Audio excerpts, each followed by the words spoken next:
David Horowitz is here. He has a program here in Los Angeles called California Byline, and also does the regular duty on station KNBC here. Would you welcome Mr. David Horowitz?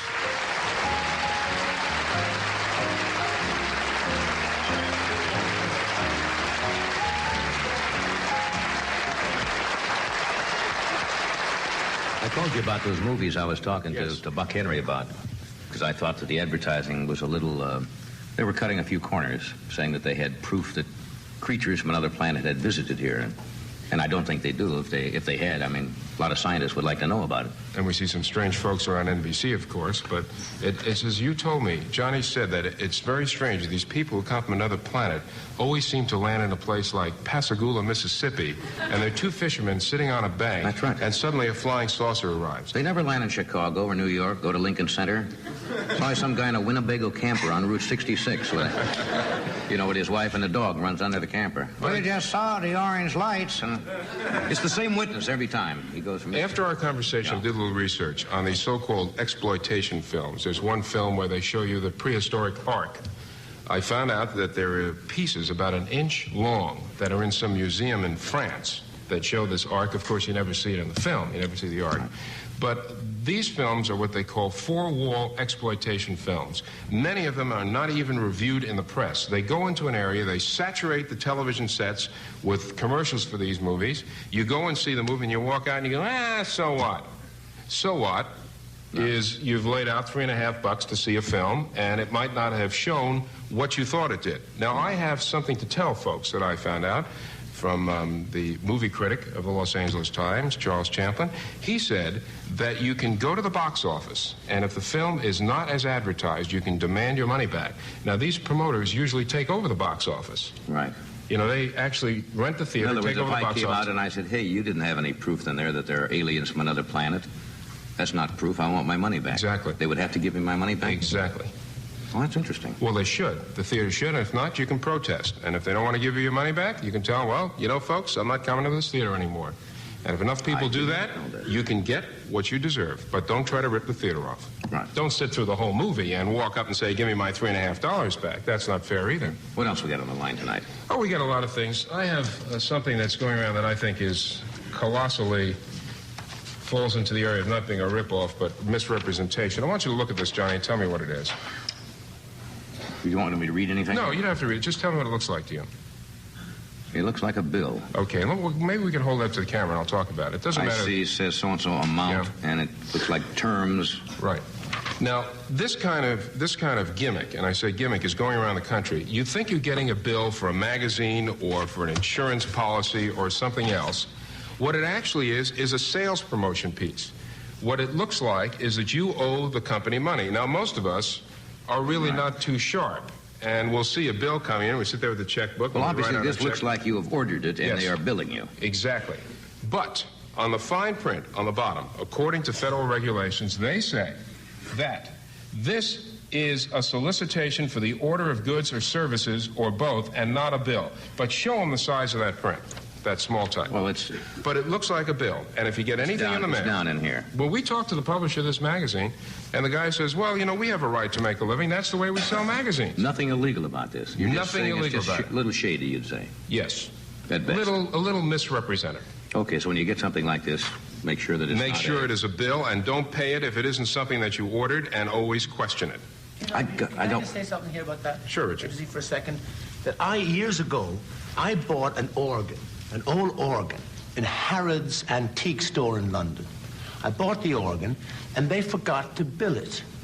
And the person who sold it forgot that she had sold it to me. And when they took the inventory of Harrods, they found there was an organ missing, but there was a deficit of about $22,000. And they didn't know where it was. So they said, what are we going to do? The manager of Harrods said, bill everybody for the organ who has an account here.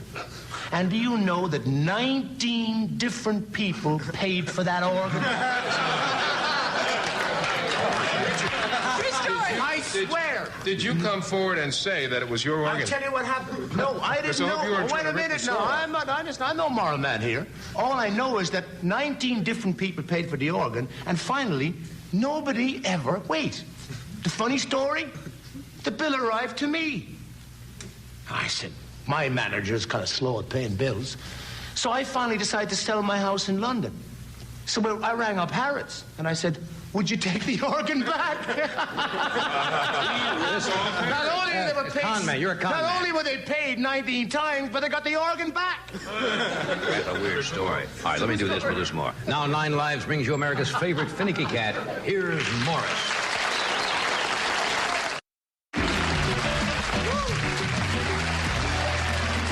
We got some foods here, mainly some meats. Now, what are you trying to show here? All right, let's start with the chicken. We're not going to chicken out on this one. Yeah. Now, you can usually tell a fresh chicken when it doesn't have a lot of moisture in the bag. The longer the chicken sits on the shelf or in the freezer case, the more moisture it gets, right? Okay. Now, what a lot of packagers have done to avoid us from detecting this is they have stuffed, like in this bag, they stuffed tissue in it to soak up the moisture. Yeah, there's tissue paper down here. That's right, tissue paper. So you can't tell whether the chicken is fresh or not. Isn't it best to go to a butcher and have him cut up a chicken right there? If you can do that, but most people go to the market. Now, look at how much moisture was soaked up by this tissue. I mean, the tissue is almost decomposed. Now, you can also tell how old the chicken is by looking at the coating on the package. Now, if you go into a market and you're not sure how long the stuff has been out, ask the butcher to explain what the coating is on the market. I couldn't understand what that meant. No, but most people can't, and it's written in a way that you can't. Now, another thing about fresh meats is why the heck would anyone go into a market and buy a piece of meat that you cannot see the bottom of? Now, a lot of markets use this type of packaging. Right. Now, if you open the steak, you might luck out and get a nice, fresh-looking steak, top and bottom. But some markets have the see-through where you can see that the meat is red. How many of you ever gone home, gone to the market, brought the steak home, and it was brown on the bottom when you took it out of this? All right? Yeah. Well, listen, don't accept that. Bring that stuff back to the market and tell the butcher that you want your money back. And if he refuses to give you money back, then you can report some of them in some states to the county health department. What do we got here? All right, the other thing is with hamburger. Here again is a package, and you can see how that's starting to brown. Yeah. You know, that's starting to brown on the bottom. But here again is a thing. If you go to buy hamburger in the market, you should check to see if the hamburger looks fresh on the bottom of the package. Right. Now, what a lot of markets are doing is they are selling ground beef in rolls. Now, how many of you would buy this in the market, not knowing what's inside of it? It just says ground beef? It just says ground beef. And, you know, you don't know what's inside of it. You want to open that, Johnny? No, I don't think I do. Okay. All right. Well, we're getting into quality control in the markets, and you know, the market industry in this country has just grown to mammoth proportions. Let me show you what happened to me. No. I do not eat these nuts. I'm not endorsing red pistachio nuts. Right. But in the market, I saw this. Here's a package of red pistachio nuts, correct? Right. You see the red pistachio nuts, which, by the way, are colored with dye.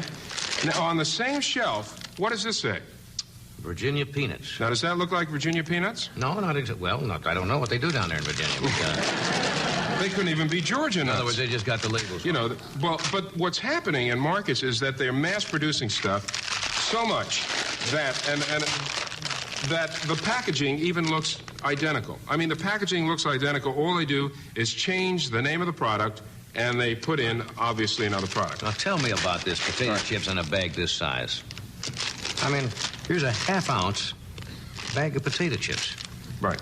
Now, we weighed these, and there's actually less than a half ounce. If this happens to you, what you should do, of course, you don't have scales that sensitive at home, but if you feel that it's not right, have them weigh it for you on an accurate scale. And, of course, a lot of people say, well, I don't want to be bothered. Well, if you don't want to be bothered, then you pay the price for the product that you don't get. Why would somebody buy a package this small anyway?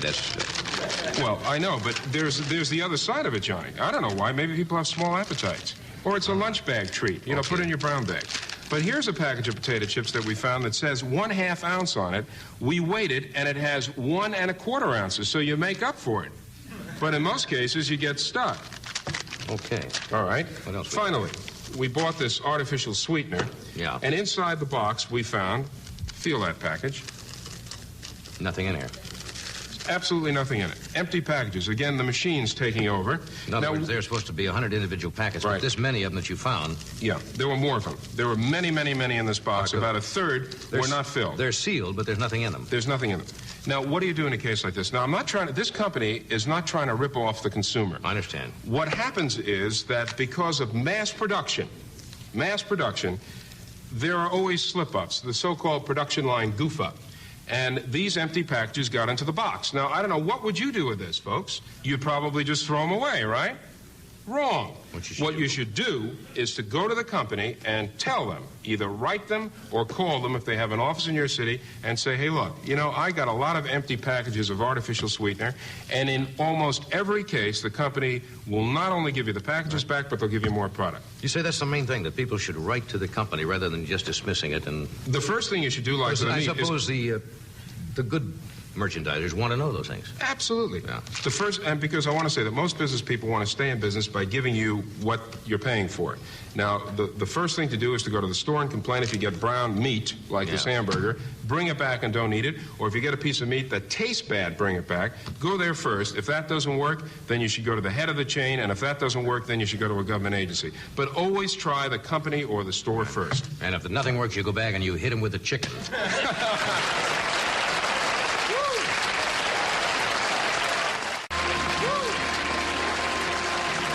The next time you come back, we want to follow up on the, I've seen you've been doing the battle of the tummy trimmers. They've been advertising in all the magazines, and bring some of that apparatus next time. Oh, I will. That's another dandy.